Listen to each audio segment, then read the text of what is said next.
Après un mois au Népal, l'heure du bilan a sonné. On peut vous dire que dans ce pays, on en a pris plein les yeux. Et les jambes aussi. Ouais, diabolique. Notre voyage au Népal a commencé par 2 jours à Katmandou, la capitale. On a fait Katmandou et Bhaktapur.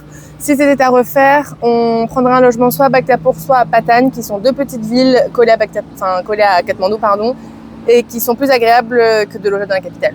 Yes. Notre voyage s'est poursuivi à Pokhara. Et là, pour rejoindre, c'était toute une aventure. Il nous a fallu faire 10 heures de car sur des routes plus que mouvementées. Mais on a atteint notre destination. Ouais. Et Pokhara, c'est une ville où, de base, c'est les départs de plusieurs treks. On est allé notamment pour ça. Sauf que, gros coup de cœur, ça a été vraiment notre ville, coup de cœur du Népal.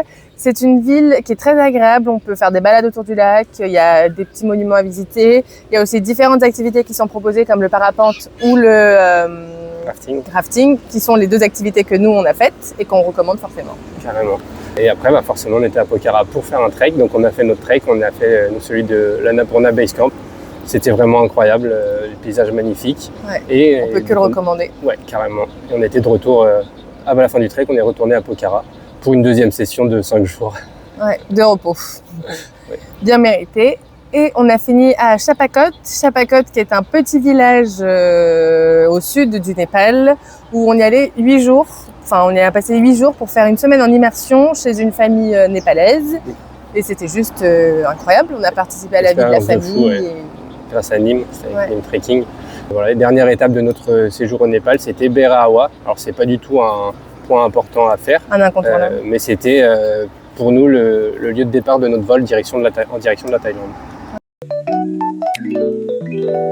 Niveau logement, c'est plutôt simplet comme matériel. Donc vous attendez pas au grand luxe, mais ça le fait quand même. On n'a pas toujours eu de l'eau chaude, mais pour les prix qu'on avait pour chaque hôtel, franchement, ça le fait quand même. Ouais. Si vous voulez une adresse à Pokhara, on vous conseille l'hôtel Auguste. C'est un peu excentré, mais niveau qualité, c'est vraiment top pour le prix et c'est pas très cher. Oui, et en plus, ils cuisinent très bien, donc vous pourrez manger là-bas. Nous, on a quand même mangé là-bas 1 fois par jour, à chaque fois. Tous les jours. Côté transport, c'est une belle aventure. Ouais, les bus sont longs, les minivans sont serrés, les routes sont compliquées, mais franchement, tout se fait. Oui, mais en fait, t'es pas français, il aime aussi. Ok, ils font des tours et des tours. T'oublies pas, ça filme. Merde. On va voir qu'on est mauvais temps.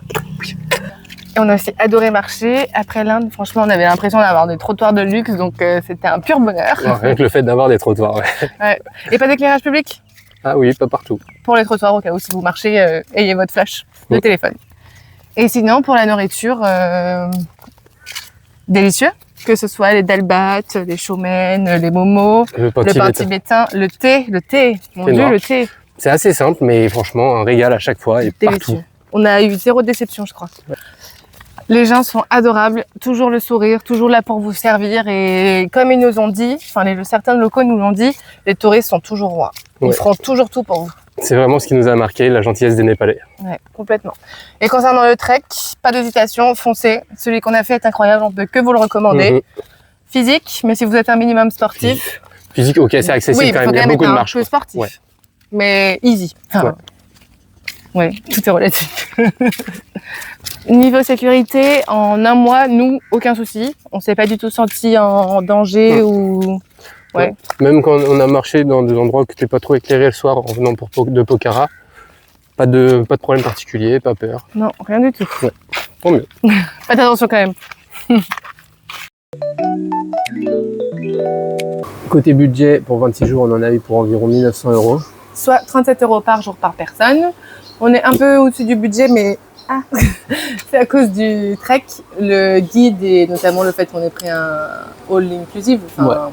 Sans le trek, vous serez en dessous. Ouais. Pour vous donner une idée plus précisément, alors le trek c'était 500 € par personne, auquel il faut ajouter ensuite 92 € de tips, de location de matériel. Dans location de matériel, nous on met les bâtons et le sac de couchage. Ouais, de frais de retrait aussi, parce qu'en fait on a dû payer une grande partie du trek en cash, comme on l'a fait sur le moment. Et donc pour retirer une grosse somme d'argent, forcément, il faut payer pas mal de frais. Je crois que j'ai fait des bruits de bouche. Toi ? Allez, bon, c'est pas grave, je verrai bien. Avec plus d'infos, on aurait pu diminuer les coûts, franchement. Mais une partie va vers Chapakot, de l'argent qu'on a donné, donc ça nous va bien aussi. Enfin, ça ne nous dérange pas trop d'avoir payé plus cher. Mais c'est juste qu'il y a un peu le petit budget, on Ouais. peut complètement réduire les prix que nous on a payés. C'est ça. Chapakot, c'était 150 € pour 8 jours. Tout compris, compris, par repas, personne. logement. Ouais.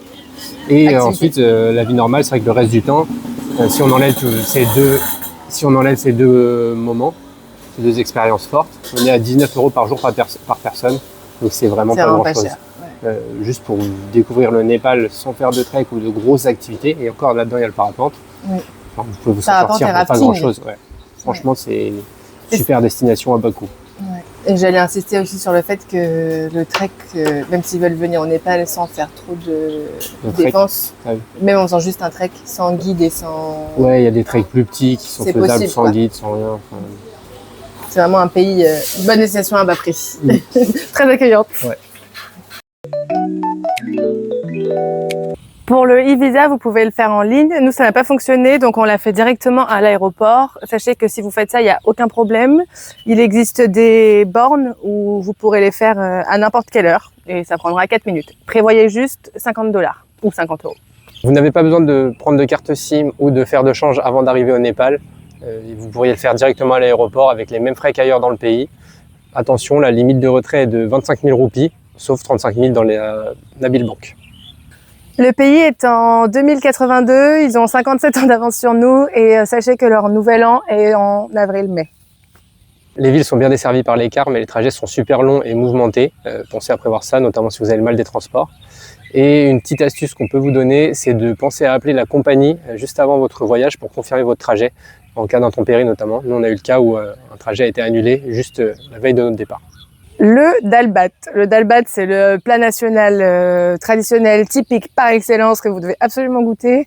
C'est juste, j'en perds ma voix, c'est juste délicieux. Il est servi à volonté dans tous les restaurants, partout où vous allez dans le pays, donc n'hésitez pas à redemander. Vous pouvez reprendre que du riz, que des lentilles, que du curry, enfin bref, il est en à volonté, donc profitez-en. Ici, vous pouvez négocier les prix dans les magasins ou dans les transports, mais jamais lors d'un service, donc pas au restaurant, pas à l'hôtel. L'âge moyen dans le pays, c'est 25 ans, donc vous allez en voir des jeunes, vous pourrez vous faire des amis, vous pourrez rigoler avec eux, il n'y a pas de souci, tout le monde est accueillant et très jeune. Ici, le type c'est culturel, donc pensez à donner un petit peu plus. Attention à la main gauche, on ne donne rien avec la main gauche, elle est considérée comme impure, donc dès que vous donnez de l'argent ou n'importe quoi, c'est avec la main droite. Quelque chose de marrant, dans les logements, ils ont tendance à mettre qu'une seule serviette, même si vous êtes un couple, pensez à en demander une deuxième, ils vous la donneront sans souci. Si vous prévoyez un trek ici et que vous voulez faire des économies, sachez que le guide est obligatoire dans de nombreuses parties. Nous, on peut que vous conseiller par sécurité, mais sachez qu'il y a quand même des gens qui font sans trek et que certains checkpoints sont assez évitables, mais à vos risques et périls. Les porteurs, c'est pas forcément obligatoire si vous êtes en capacité de porter votre sac. Sachez que pas non plus besoin de se prendre la tête en amont, étant donné que vous pouvez tout réserver sur place et même peut-être passer par une agence pour réduire les coûts si vous êtes prêt à rejoindre un groupe. Dans la préparation de votre trek, pensez à anticiper que plus vous allez monter, plus la nourriture va être chère. Et sinon, un autre point, si vous êtes comme nous dans un voyage au long cours, vous pouvez louer vraiment tout le matériel de trek sur place, donc vous surchargez pas avec ça, vous n'encombrez pas vos sacs.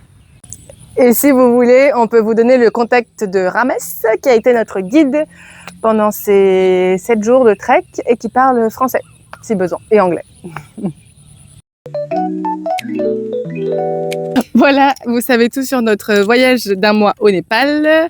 On espère que cette vidéo sera utile pour tous ceux qui prépareront un voyage là-bas. Parce que c'est des informations que nous, on aurait aimé savoir et qu'on n'a pas toujours trouvées. Chez nous, On part en Thaïlande. on file en Thaïlande. Bisous. Bisous.